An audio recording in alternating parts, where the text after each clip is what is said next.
The champagne bottle tips. Naomi's hand moves fast, catches it before the first drop spills. The businessman in 2C doesn't even look up from his laptop. No thank you. No acknowledgement. Just the hum of the plane and the low murmur of first-class passengers who have never had to catch anything falling in their lives. She straightens, smooths her navy blazer. The red silk scarf at her neck feels tighter than it did an hour ago. Flight 718. New York to San Francisco. Evening departure, running 40 minutes late because of weather. The kind of delay that makes everyone irritable, even the ones who pretend money buys patience. Naomi moves through the cabin like water. Refills, smiles, adjusts pillows. Her face is a mask she perfected years ago, calm, pleasant, forgettable. Passengers see the uniform, not the woman. That's the job. What they don't see is the calculator running behind her eyes. Rent $1,200, student loans $460, mom's prescriptions $300, maybe more this month, the electric bill she's been pushing back, the check engine light that came on yesterday. Tips tonight might cover groceries. Overtime next week might buy her 2 days of breathing room. Hi viewers, welcome to Loeb Story Library. Kindly tell us when and where you're watching this story from. We love to see how far stories like this can go. She's been flying 11 years, long enough to know the difference between old money and new, long enough to spot the ones who'll complain about ice temperature, long enough to understand that first class is just theater, people performing wealth for each other. Tonight she's covering for Simone, who called in sick 20 minutes before boarding. Last-minute assignment. No preparation. Just her name added to the manifest and a nod from the head attendant. The cabin is full. Leather seats, soft lighting, everything designed to make people feel important. Naomi serves a woman in 4A who's wearing earrings worth more than Naomi's car. The woman doesn't make eye contact. Rain hammers against the windows. Turbulence shakes the plane, not dangerous, just enough to make drinks rattle. A man in 3B grips his armrest. Another checks his Rolex for the 5th time. Naomi feels it before she sees it. That shift in energy. The way the air changes when someone walks into a room and everything tilts toward them without anyone saying a word. She turns. Seat 2A. A man sits there still as stone. Late 40s maybe.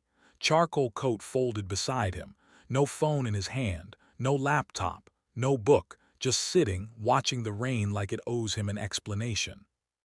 His posture says CEO, his silence says power. Naomi's seen 1,000 men like him, men who don't ask, they expect, men who tip well because they've forgotten what a dollar means. She approaches with her standard smile. Good evening, sir. May I offer you a beverage before takeoff? He looks up. Brown eyes, steady, the kind of steady that comes from never having to justify yourself to anyone. Water's fine, he says. His voice is low, not rude, not warm, just functional. Naomi nods, turns toward the galley. That's when she sees his hand. His left hand, resting on the armrest. Gold ring. Simple band, nothing flashy. The kind of ring a man wears because he wants to, not because he's trying to prove something. But there's a dent. Small, on the inside edge of the band. A flaw no jeweler would leave.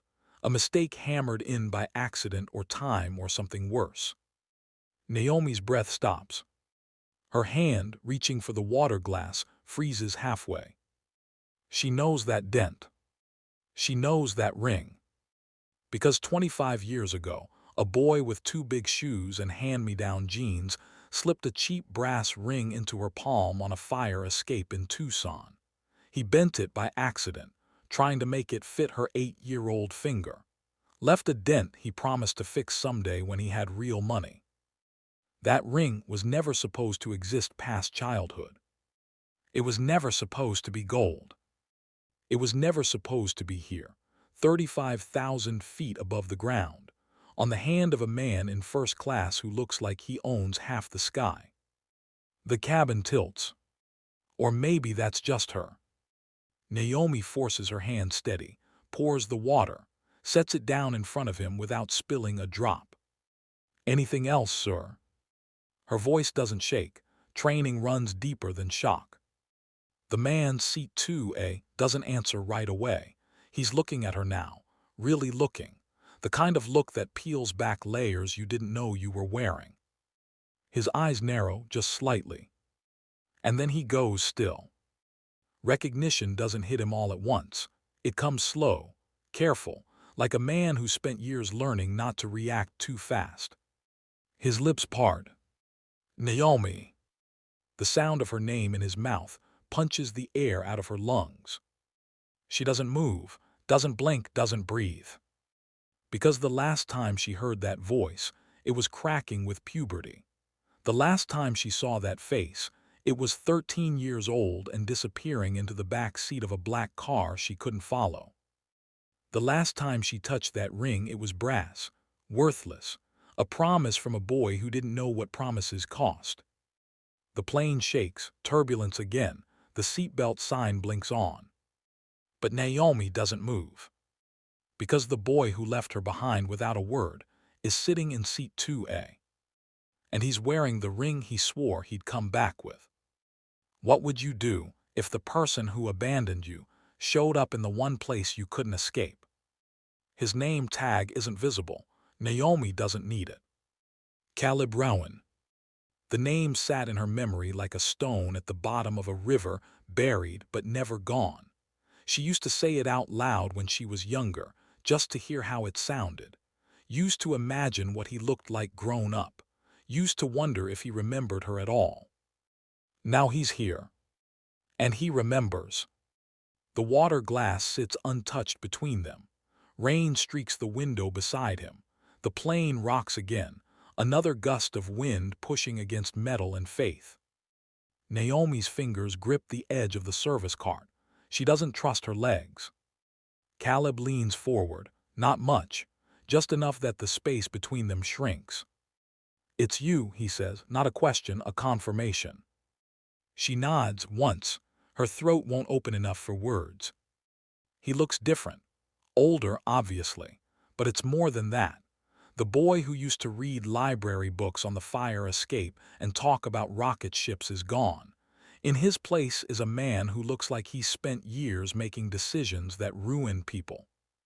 His jaw is sharper, his shoulders broader. Even sitting down, he takes up space in a way that makes everyone else look smaller. But the ring. That stupid, bent, impossible ring. It catches the overhead light, gleams, gold now, not brass, but the dent is still there. Naomi finds her voice, barely. You kept it. Caleb's eyes drop to his hand. He turns the ring once, slow, deliberate. I never took it off. The words land like a weight. Behind her, another attendant moves past with a tray. The cabin is filling with the usual pre-flight noise, seatbelts clicking, overhead bins slamming, passengers settling in for the next 5 hours. But in seat 2A, the world has stopped. Why are you here? Naomi asks. Her voice is steadier now, professional. She needs distance, needs the uniform to protect her. Caleb exhales through his nose, a sound that might be a laugh if it had any humor in it. Business, he tilts his head. You. I work here. I can see that. The air between them pulls tight. Naomi's training screams at her to move, to smile, to offer another beverage and disappear into the galley like she's supposed to, but her feet won't cooperate. Caleb's gaze hasn't left her face. He's studying her, reading her, the way he used to when they were kids and he'd figure out she was upset before she even said anything. You look, he stops, starts again, you look good. She almost laughs, almost. Thanks. I mean it. I know. The plane's engines roar louder. The pilot's voice crackles over the intercom, something about cruising altitude and expected arrival time. Naomi should be in her jump seat, should be strapped in, should be anywhere but here. But she can't move. Caleb shifts in his seat.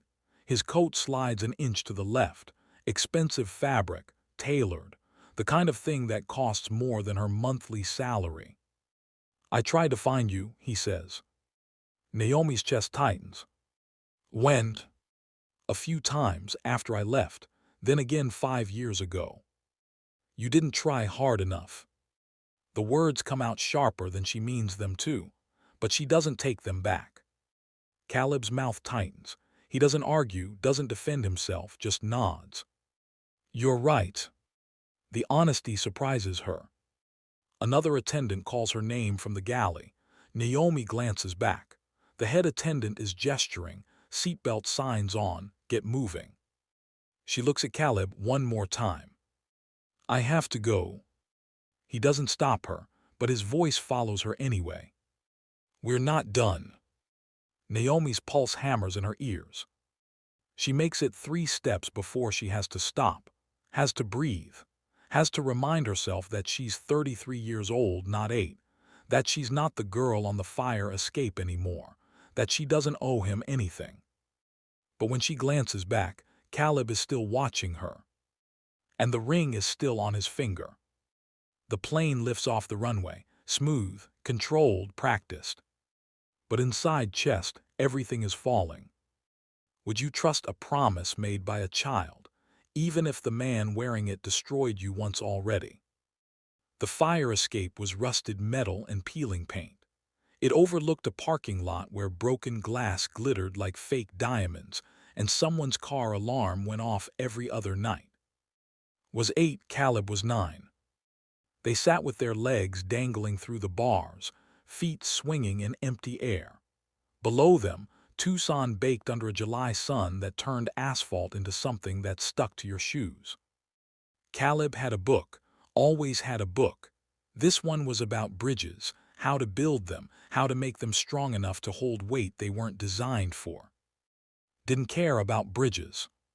She cared about the fact that her mom was working a double shift again, that there was nothing in the fridge except ketchup packets and half a loaf of bread, that the power had been shut off twice that month. "You think anyone actually lives like that?" she asked, pointing at the book's glossy photos of suspension bridges over clean rivers. Caleb looked up. His glasses were too big for his face, hand-me-downs from someone's older brother. "Like what?" "Like they don't have to worry." He thought about it, longer than most kids would. "Maybe," he said. "My dad says some people are born lucky." "Is he?" Caleb's face changed, got quieter. "No." They sat in silence. A dog barked 3 floors down. Somewhere a radio played a song didn't know the words to. Caleb reached into his pocket, pulled out something small, held it out to her. A ring. Cheap brass, bent, the kind of thing you'd find at a pawn shop for $2 if the clerk was feeling generous. Stared at it. "What's that for?" "It's a promise," Caleb said. His voice was serious, too serious for a 9-year-old. "My dad says we're leaving soon. He got a job somewhere else, somewhere better." Stomach dropped. "When?" "I don't know, soon." She didn't say anything. Couldn't. Her only friend was leaving. The only person who sat with her when her mom worked late. The only kid who didn't make fun of her free lunch card. Caleb pushed the ring into her hand. "When I come back rich," he said, "I'll give you the real one, and I'll marry you." Laughed, not because it was funny, because it was the thing she'd ever heard. "You can't marry someone just because you're rich." "Why not?" "Because that's not how it works." "How does it work?" She didn't have an answer. Caleb's dad called his name from inside the apartment. Rough voice, impatient. Caleb stood up fast, too fast. The book slipped from his lap and hit the fire escape with a clang. "I'll come back," he said. "I promise." Looked at the ring in her palm, the dent where he'd bent it by accident, the tarnish already creeping along the edges. People always leave, she said. Caleb shook his head. Not me. But 3 weeks later, he was gone. No warning, no goodbye, no forwarding address. Just an empty apartment 2 floors down, and a ring that didn't fit her finger. Kept it anyway. Carried it in her pocket for 2 years. Then in a drawer. Then in a box at the back of her closet. Then, when she was 16 and tired of holding onto things that didn't matter, she buried it in the backyard of a house she'd already moved away from. Or at least she thought she did. Because now, 25 years later, 35,000 feet in the air, that same ring is sitting on the hand of a man who looks like he could buy the whole damn plane. And doesn't know if she wants to scream or cry or laugh. Maybe all three. The memory fades, the plane hums, the present crashes back in. Stands in the galley, gripping the counter. Her hands are shaking. Another attendant brushes past her, mid-50s, been flying longer than been alive. You good? He asks. She nods, lies. Yeah, fine. Doesn't look convinced, but he doesn't push. Just grabs a tray and heads back into the cabin. Closes her eyes, breathes. When she opens them, Caleb is still in seat 2A. And the ring is still there. Like it never left. Can a promise made in childhood survive the weight of 25 years? Or does time always break what it touches? The sign blinks off. Moves back into the cabin, professional, controlled. She's done this 1,000 times, pretend nothing's wrong, serve drinks, smile, disappear. But Caleb Rowan is in seat 2A. And everything is wrong. She approaches with a tray. Champagne for the woman in 4A, scotch for the man in 3B, water refills. Napkins. Small talk she doesn't remember 2 seconds after it leaves her mouth. Then she's standing beside Caleb again.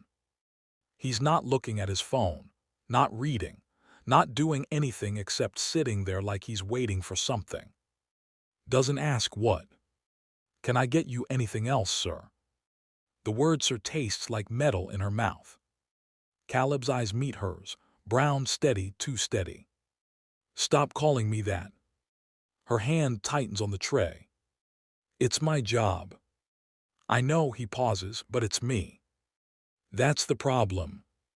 The words slip out before she can stop them. Caleb's expression shifts. Not anger, something softer, something worse. Regret. Turns to leave.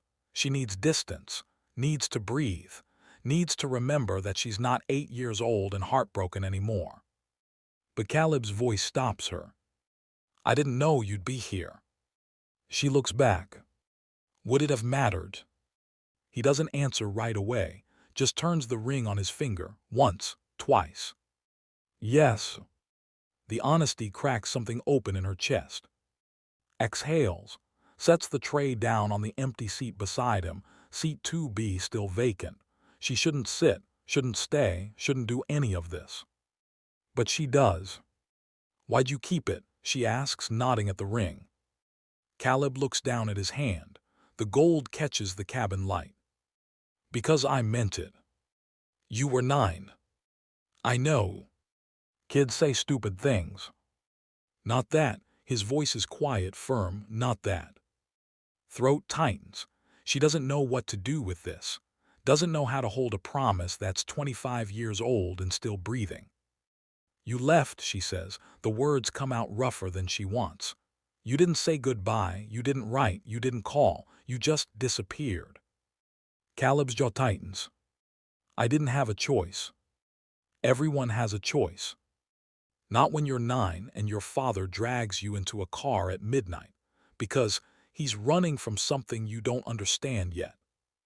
The cabin goes quiet, or maybe it's just ears. Everything except Caleb's voice fades into static. He was in debt, Caleb continues. Bad debt. The kind that gets you hurt if you don't move fast. We left Tucson in the middle of the night. No warning, no packing, just go. Chest aches. I didn't know. How could you? She wants to say something. Wants to reach across the years and touch the boy who sat beside her on a fire escape and promised her the world with a bent brass ring. But that boy is gone. In his place is a man in a charcoal coat who looks like he spent his whole life building walls. Caleb leans forward, just slightly. I tried to come back, he says. When I was 16, saved up money from a part-time job, took a bus to Tucson, went to your old apartment. Breath catches. We moved. I know, the landlord told me wouldn't say where. Why didn't you? Because by the time I had enough money to keep looking, I'd convinced myself you'd forgotten me. He pauses. That you'd moved on. That trying to find you would just be selfish. Stares at him. You're an idiot. Caleb's mouth twitches, almost a smile. Yeah. The plane rocks. Turbulence. Nothing serious. Just enough to remind them they're 35,000 feet above the ground with nowhere to run. Stands, she has to. Staying here, sitting beside him, listening to him, believing him, is too dangerous. I need to get back to work. Caleb doesn't stop her, but his voice follows her anyway. She stops, doesn't turn around. I'm sorry, he says, for all of it. She doesn't answer. Because apologies don't undo 25 years of silence. And rings don't erase abandonment. But when she glances back, just once, just for a second, Caleb is still watching her. And the ring is still there. Like it's been waiting all along. If someone who broke your heart came back after 25 years, would you listen? Or would you walk away before they could do it again? The man in seat 2B arrives 90 minutes into the flight. Doesn't notice him at first.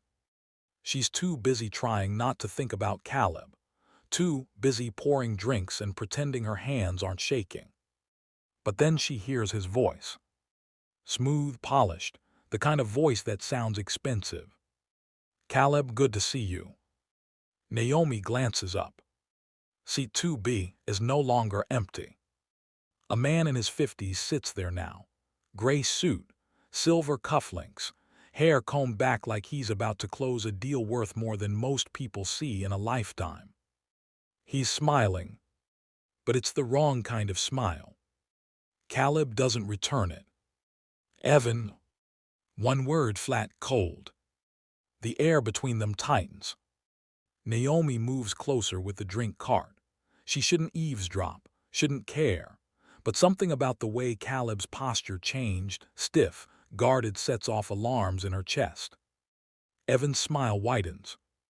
Didn't know you'd be on this flight, he says. Small world. Not that small. Evan laughs. It's the kind of laugh that doesn't reach his eyes. Still upset about the Portland deal, he asks, leaning back in his seat like he owns it.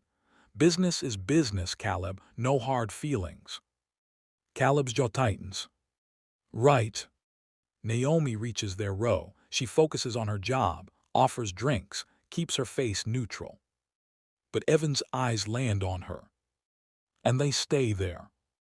Well, he says, voice dropping lower. Caleb, you didn't mention the in-flight service was this attentive. Naomi's stomach twists. Caleb's hand curls into a fist on the armrest. Leave her out of this. Evan raises an eyebrow. Out of what? I'm just making conversation. He looks at Naomi directly now. What's your name, sweetheart? She should answer, should stay professional, should smile and move on. But something about the way he's looking at her, like she's part of a game she doesn't understand, makes her skin crawl. Naomi, she says, clipped, no warmth. Naomi, Evan repeats, rolling her name around in his mouth like he's tasting it. Pretty name, you've been flying long. Long enough. Good at your job. I do fine. Evan's smile sharpens. I bet you do. Caleb's voice cuts through the air like a blade. Evan, enough. Evan holds up his hands, innocent, mocking. Relax, Caleb, I'm just being friendly. But there's nothing friendly about the way he's watching Naomi. Nothing friendly about the way his eyes flick between her and Caleb, calculating something she can't see yet. Naomi excuses herself, moves back toward the galley. Her heart is pounding too fast. She doesn't know who Evan is, doesn't know what history sits between him and Caleb. But she knows danger when she sees it. And Evan Klein, she catches his name from the manifest later, is dangerous. An hour later, Naomi is restocking napkins when Evan appears beside her. She didn't hear him approach, didn't see him leave his seat. He's just there. Too close. Busy night, he asks. Naomi steps back, creates space. Can I help you with something, sir? Just stretching my legs. He leans against the galley counter, casual, comfortable. You and Caleb seem familiar. Her stomach drops. I don't know what you mean. Sure you do. Evan tilts his head, studies her. The way he looked at you, the way you looked at him, that's not standard first-class service. Naomi's pulse hammers in her throat. I'm just doing my job. Of course. Evan's smile doesn't waver. But if you were more than that, if there was history there, that would be interesting, wouldn't it? I don't follow. Men like Caleb Rowan don't react to flight attendants. They barely notice them, but you, he pauses. He noticed you. Naomi's hands tighten on the napkin stack. I think you should return to your seat. Evan doesn't move. Careful, he says, his voice drops lower, softer, more dangerous. Men like Caleb collect stories, not people, and stories always end badly for someone. He walks away before she can respond. Naomi stands frozen in the galley. Her hands are shaking again. Behind her, Marcus appears with an empty tray. You okay? He asks for the second time tonight. Naomi nods, another lie. But when she glances back toward seat 2A, Caleb is watching her. And Evan is watching him. And the ring on Caleb's finger gleams under the cabin, lights like a target. Would you walk into a trap if the only other option was never knowing the truth? The overhead panel flashes red. Naomi's training kicks in before her brain catches up. Row 23. Economy. Someone's hitting the call button repeatedly. 3 fast taps, pause, 3 more. Emergency pattern. She drops the napkin stack and moves. Fast. Through first class, past business, into the narrow aisle of economy where bodies press close and air gets thinner. A woman stands in the aisle, hands fluttering, panic written across her face. He's not breathing, she says, points to seat 23C. A man slumps against the window, mid-60s, gray skin, lips turning blue. Naomi's pulse spikes, but her hands stay calm. Sir, can you hear me? No response. She checks his pulse, weak, thready, his chest barely moves. Marcus appears behind her with the medical kit.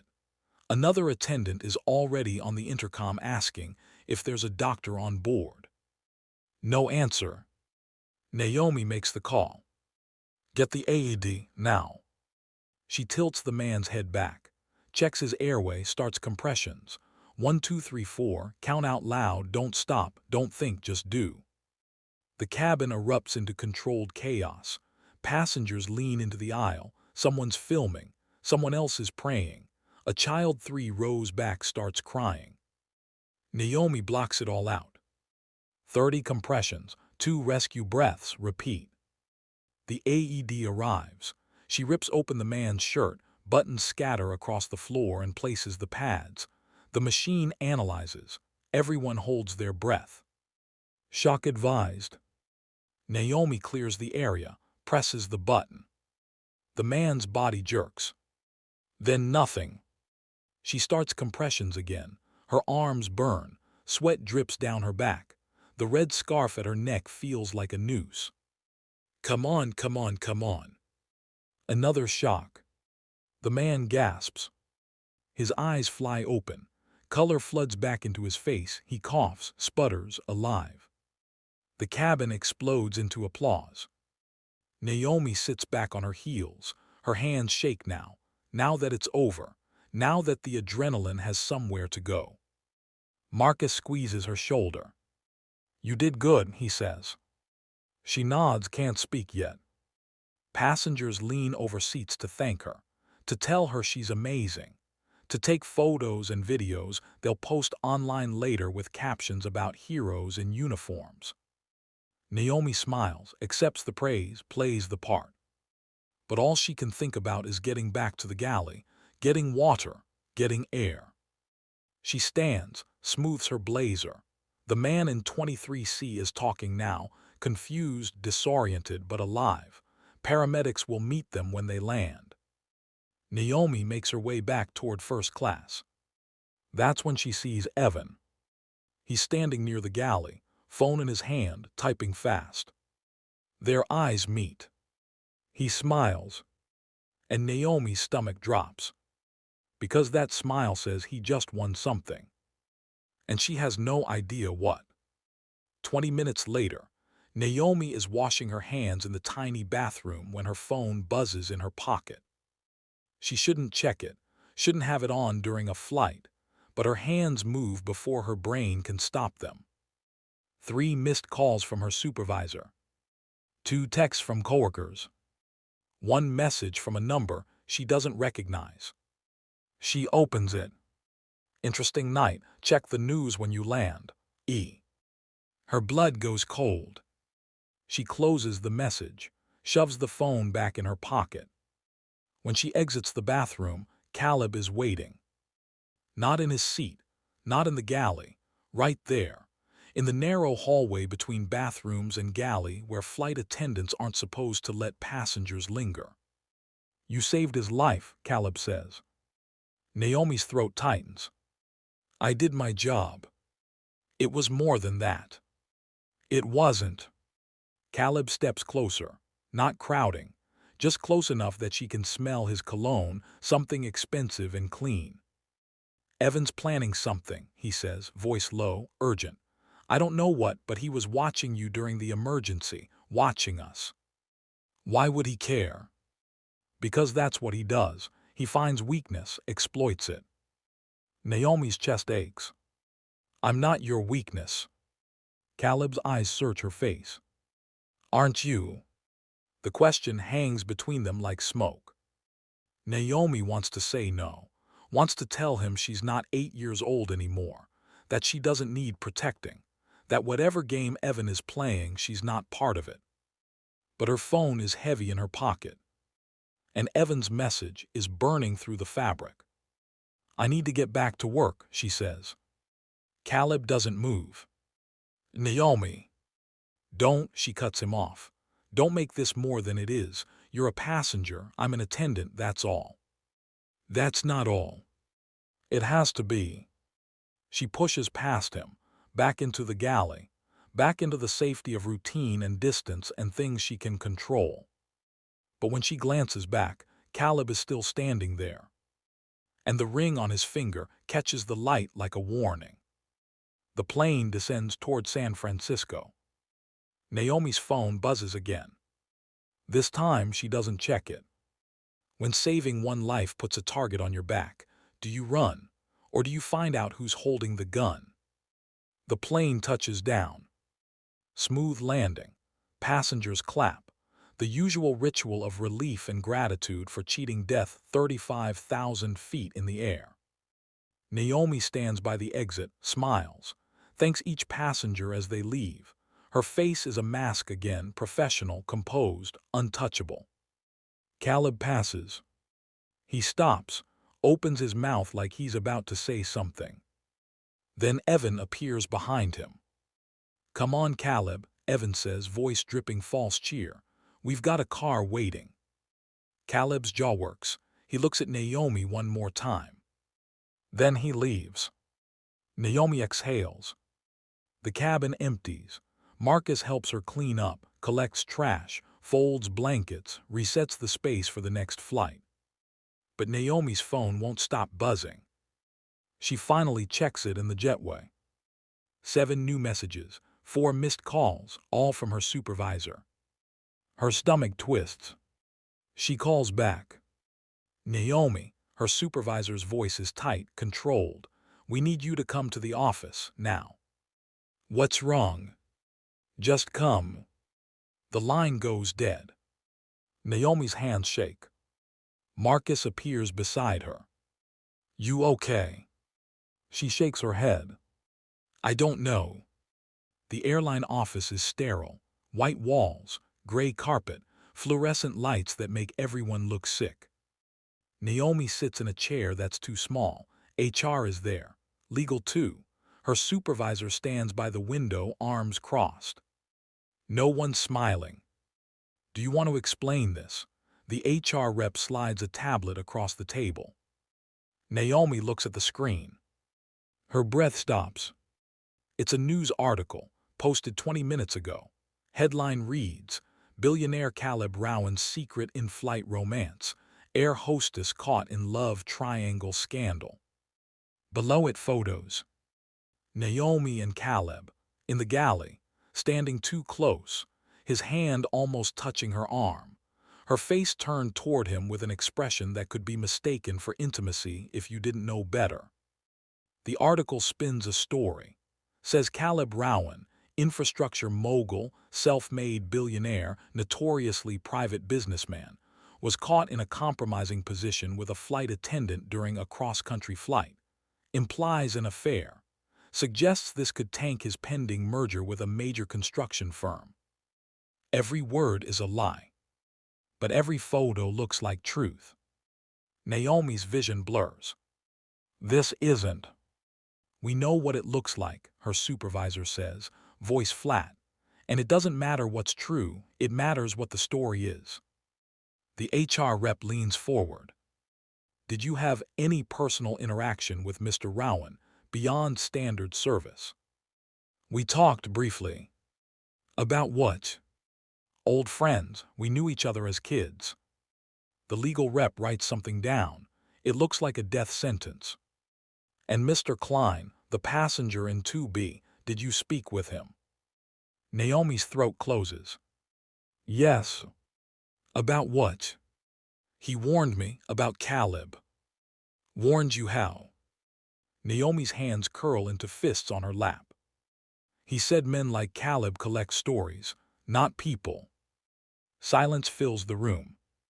The HR rep exchanges a look with legal. Something passes between them, something bad. We're placing you on administrative leave, her supervisor says, pending investigation. Naomi's chest caves in. I didn't do anything wrong. That may be true, but the airline's reputation is at stake, and right now you're a liability. The words hit like fists. Naomi stands. Her legs barely hold her. How long? Until this blows over. And if it doesn't? No one answers. Naomi walks out. The airport is too bright, too loud, too full of people who don't know their lives are about to fall apart. She makes it to the parking garage before her phone rings. Unknown number. She almost doesn't answer. But something makes her press accept. Naomi Reyes. The voice is male, professional, cold. Yes. This is Daniel Mora. I'm a reporter with the San Francisco Chronicle. I'd like to ask you a few questions about your relationship with Caleb Rowan. Naomi's stomach drops. I don't have a relationship. Is it true you've known Mr. Rowan since childhood? That he made promises to you he's now trying to fulfill? Her breath stops. How does he know that? No comment. She hangs up. But her phone rings again, different number. Then again and again. Journalists, bloggers, people who smell blood in the water.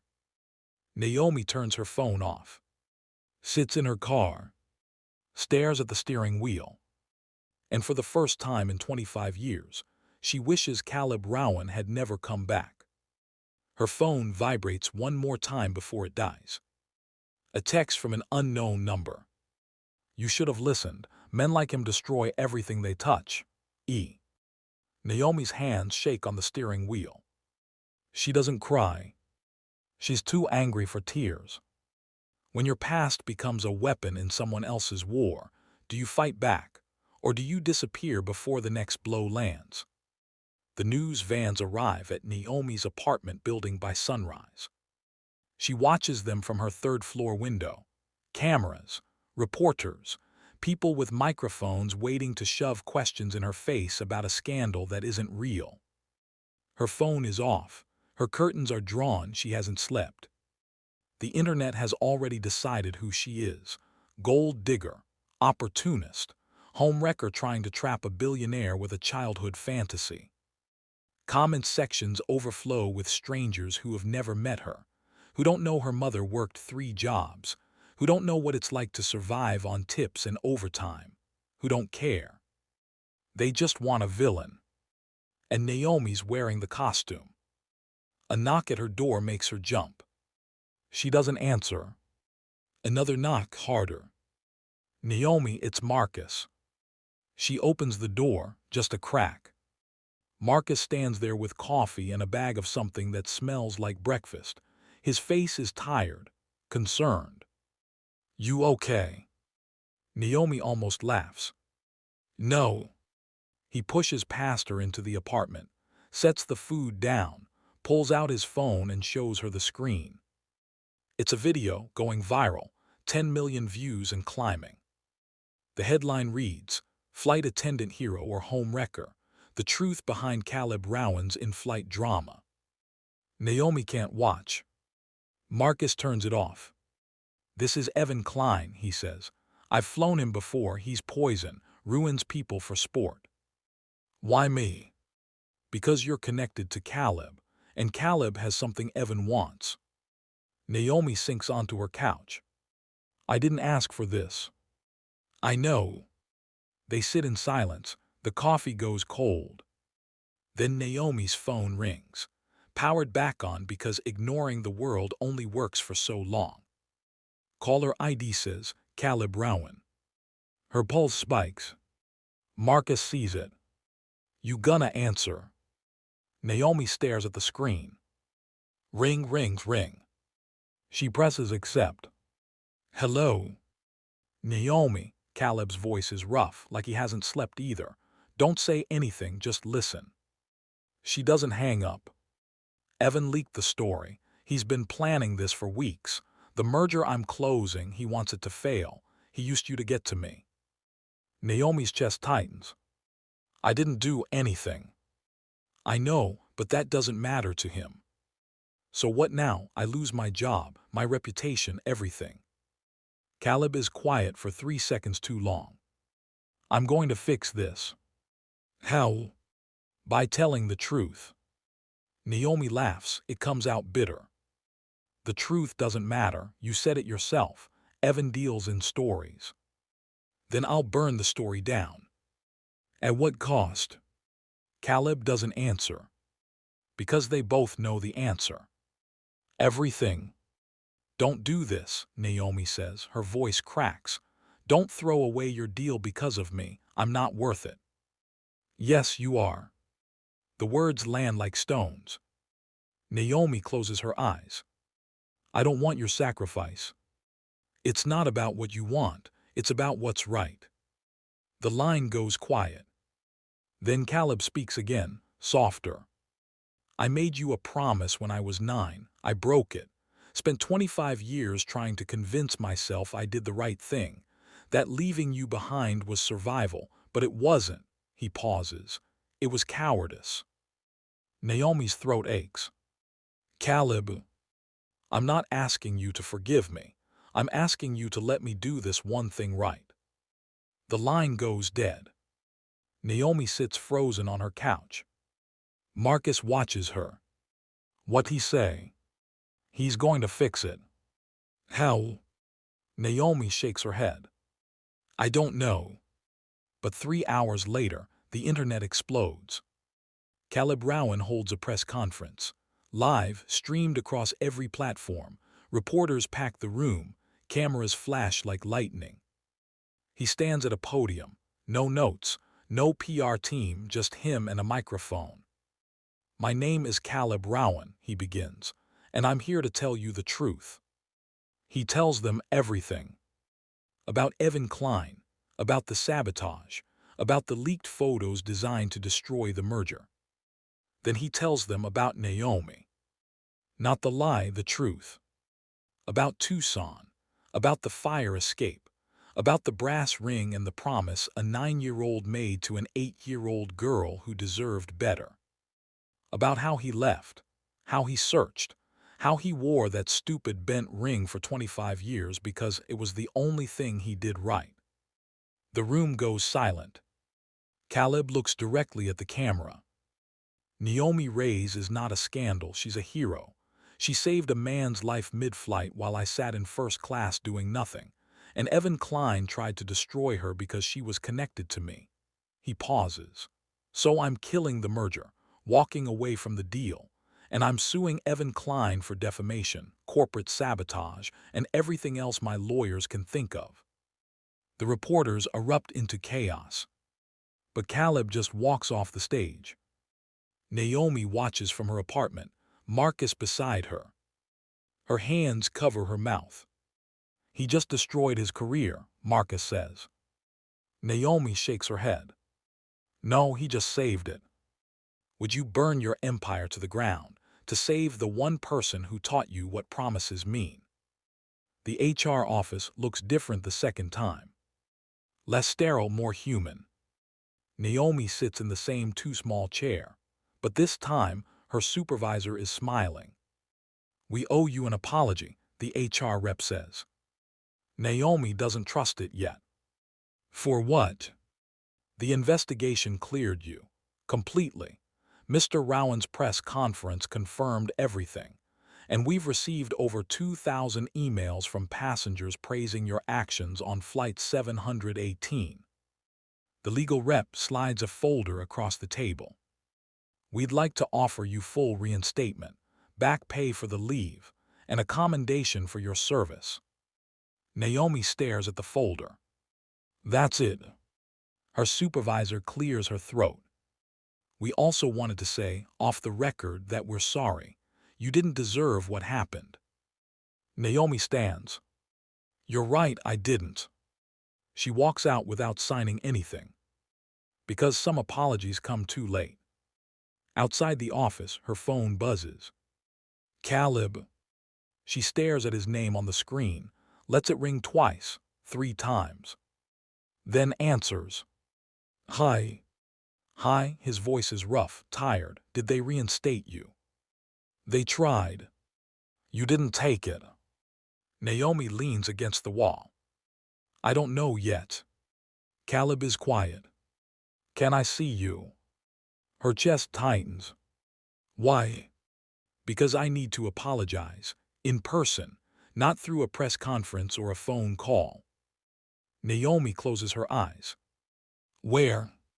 Anywhere you want. She thinks about it. Then tells him. They meet at the old fire escape in Tucson. It takes Naomi 2 days to get there. She flies standby, rents a car, drives through streets she hasn't seen in 15 years. The apartment building is still standing, barely, paint peeling, metal rusting, the parking lot still covered in broken glass. She climbs the fire escape, sits on the same step she sat on when she was 8. Caleb arrives 10 minutes later. He looks out of place here, expensive coat, clean shoes, a man who doesn't belong in a place like this anymore. But he sits beside her anyway. They don't speak for a long time. Just sit, watch the city, listen to car alarms and dogs barking and life happening below them. I'm sorry, Caleb says. Naomi doesn't look at him. I know. I mean it, for everything, for leaving, for not trying harder, for letting fear turn me into someone who doubted you. You should have trusted me. I know. You should have asked. I know. Naomi's throat aches. Why'd you do it? Blow up the merger, risk everything.